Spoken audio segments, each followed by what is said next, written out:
हाँ जी बेटा, मैं थोनू करवा चुकी सी प्राइमरी फंक्शन, ठीक है। सैकेंडरी फंक्शन ये अपना हो गया सीगा फंक्शन ऑफ मनी। तीसरे फंक्शन आ गए कॉन्टीजेंट फंक्शंस ऑफ मनी।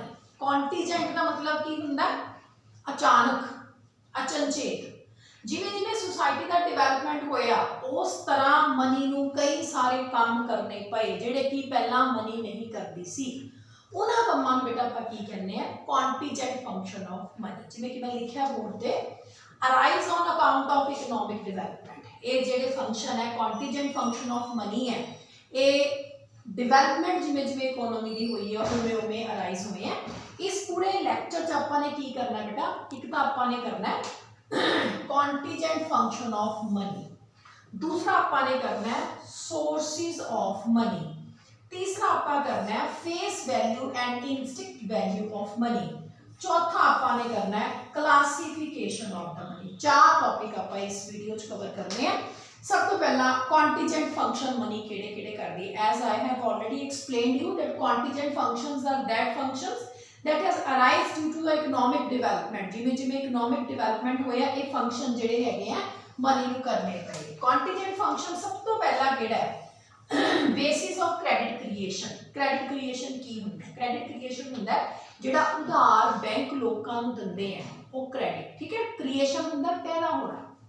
की करते हैं बैंक, जिवें मान लो मैं किसी बैंक के 1000 रुपया जमा कराता, ठीक है। बैंक ने 1000 कैश रख लिया, कोई परसन बी बैंक के कोल आया, उन्हें बैंक तो 1000 रुपया उधार मंगया। बैंक उन्होंने कैश पैसा नहीं देगा, वो नाम का खाता खोल के वो खाते 1000 रुपया पा देगा। हुण बैंक को कितने पैसे हो गए 2000 हो गया, जो कि कैश कितना 1000 है। इस तरह एक परसन होर आया, उन्हें 500 रुपये का लोन मंगया, बैंक ने उन्होंने पैसा नहीं दिता, वो नाम का खाता खोल के वो खाते पैसे पाते। हुण पैसे कितने बैंक को पैसे 1000 ही है, पर कागजात कितना हो गया 2500 रुपया हो गया। आ जो 1500 रुपया जनरेट होया एक क्रेडिट क्रिएशन है। हुण एक क्रेडिट क्रिएशन किहदे नाल पॉसीबल हो सकिया? मनी दे नाल। क्योंकि जे आपां बार्टर सिस्टम देखिए, बार्टर सिस्टम च तो पॉसीबल नहीं है कि आपां एक कीआ दियां दो कीआ बना ली, मतलब it is not possible to create the भी वो चीज़ है नहीं, पर आपां उसनूं जनरेट कर रहे हैं। तो क्रेडिट क्रिएशन जिहड़ा बैंक करते हैं उसका बेस मनी है। तो पहला काम की कर रहे हैं ये money basis of credit creation है, ठीक है। तुसीं इहनूं समझना कि होंदा बेटा, जदों आपां फेस टू फेस क्लास पढ़ते हैं और जो आप इस तरह पढ़ रहे हैं ये फर्क है। प्रॉब्लम पहली की है थोड़े को बुक नहीं हैगी, मैं बार बार थोड़ा कह रही हूँ अपनी बुक्स परचेज करो। मार्केट खुल गई है, बुक्स में थोड़ा कहती हैं इकोनॉमिक्स अकाउंट कल्याणी की लैनी है, बिजनेस स्टडी शर्मा पब्लिकेशन भी लैनी है। अगर थोड़े को शर्मा पब्लिकेशन थोड़ा नहीं मिल रही हैगी है, ठीक है, क्योंकि इकोनॉमिक्स तो चेंज ही होगी, अकाउंट नवी हो लैनी है।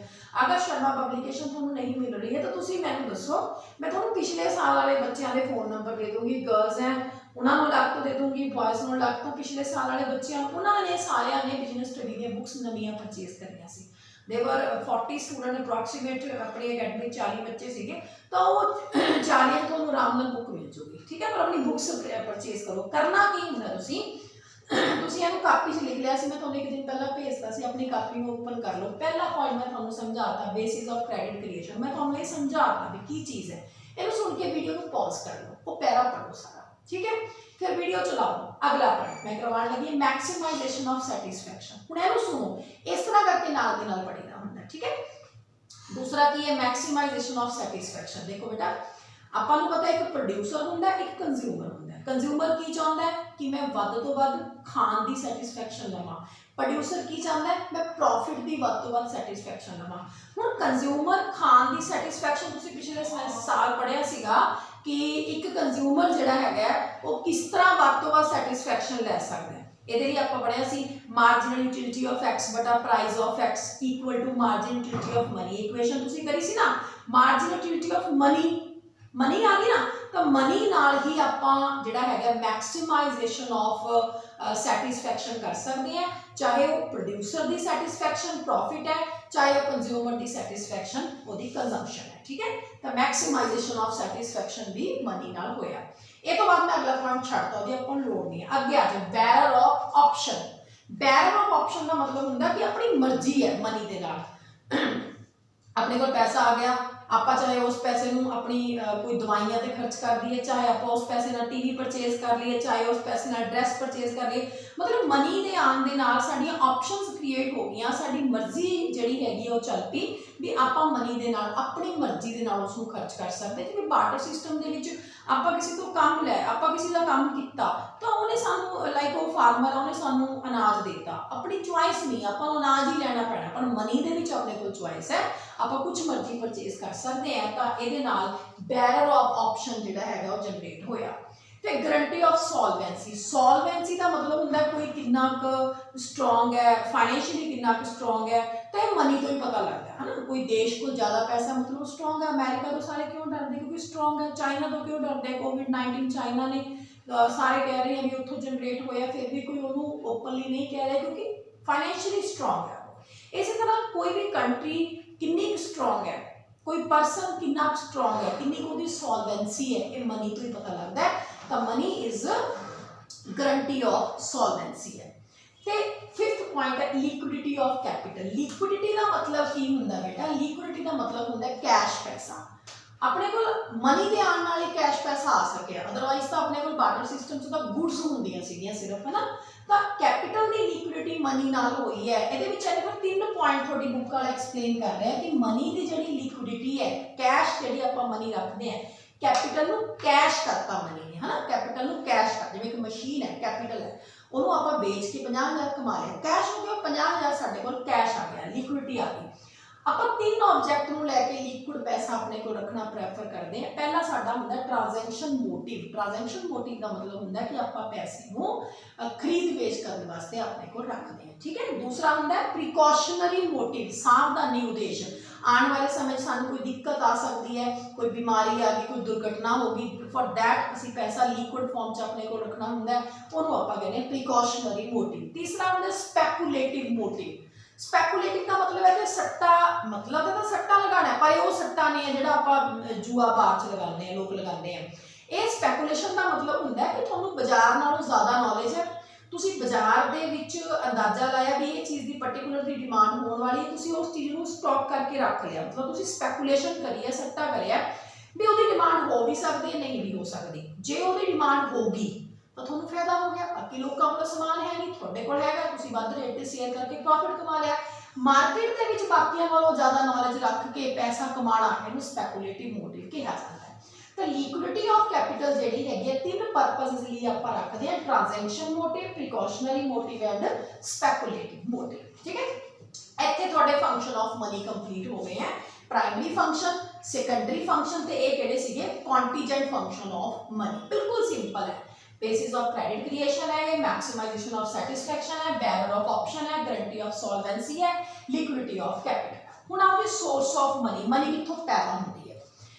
पहला सोर्स तो है issue of note by central bank, ये मेन सोर्स है। सेंट्रल बैंक हर तरह की करंसी को छापदा, सिर्फ 1 रुपये को छड्ड के, क्योंकि 1 रुपये का नोट भारत सरकार छापदी, पर हुण 1 रुपये का नोट तो है ही नहीं हैगा, है, तो इस करके इंडियन गवर्नमेंट तो कुछ भी प्रिंट नहीं करती।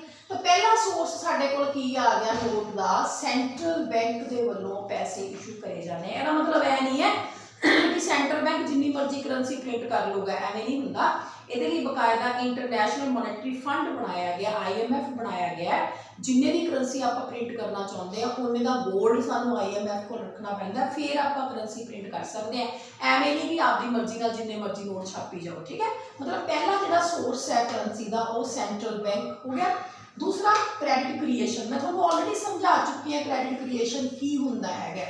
एक बंदे ने पैसा जमा कराया, बैंक उन्होंने वधाई जाता कागजात दे विच वो हैगा 1000 है, पर बैंक उन्होंने 10,000 बना दूगा, ठीक है।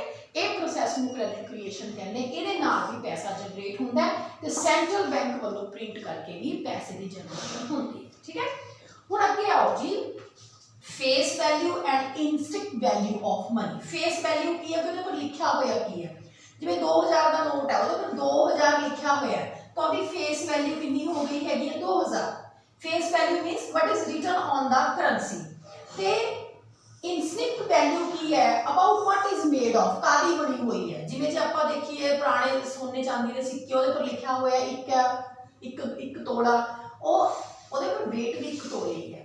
ठीक है। तो इंस्टिंक्ट वैल्यू का मतलब है कि वो किस चीज़ की बनी हुई है। जिवें हुण जे आपां 2000 का नोट देखिए तो 2000 का नोट जिहड़ा हैगा वो लिखिया तो 2000 है, वैल्यू तो 2000 है उसदी, पर वो जिस कागज़ का बनिया होया वो कागज़ 2000 का नहीं हैगा। तो इंस्टिंक्ट वैल्यू का मतलब है कि वो किस चीज़ का बनिया होया। फेस वैल्यू का मतलब है कि उहदे पर लिखा होया करेंसी पर कितना है। ठीक है। अगर जो classification of money, classification of money तीन तरीके नाल है। एक तो फुल बॉडीड मनी, एक रिप्रेजेंटेटिव फुल बॉडीड मनी, एक होगी क्रेडिट मनी। ठीक है। फुल बॉडीड मनी की हुंदी है? फुल बॉडीड मनी वो मनी है जिस दे विच ओदी जिहड़ी है मनी दी फेस वैल्यू उस दी कमोडिटी वैल्यू के बराबर होवे। फुल बॉडीड मनी किहड़ी हुंदी है जिहदी फेस वैल्यू कमोडिटी वैल्यू के बराबर हो। जिवें कि मैं तुहानूं सोने चांदी के सिक्कियां की एग्जाम्पल दी है, उहदे पर लिखा होया एक है, वो बड़िया भी 1 तोले सोने नाल है। तो मतलब फुल बॉडीड मनी किहड़ी है जिहदी कमोडिटी वैल्यू मनी वैल्यू के बराबर होवे, जिवें कि सोने चांदी के सिक्के हो गए। अगर कोई representative full bodied money, representative full bodied money paper money है जिहड़ी इशूड बाय गवर्नमेंट होंदी है। This is the currency issued by the government, paper money that is issued by the government, it is representative full bodied money. तीसरी आ गई credit money. Credit money थोड़ी book 4 तरह के दे रही है, पर मैं 3 तरह की ही एक्सप्लेन करी है। पहली आ गई टोकन कॉइन्स। टोकन कॉइन्स किहड़े हैं? 25 पैसे का सिक्का, 1 रुपए का सिक्का, हुण तां मिलते ही नहीं, तो खत्म हो गई टोकन मनी, तो खत्म होगी। टोकन मनी छोटिया ट्रांजैक्शनस वास्ते यूज करी जाती है। इनू जिवें अज भी अगर आप किसी को 10 रुपए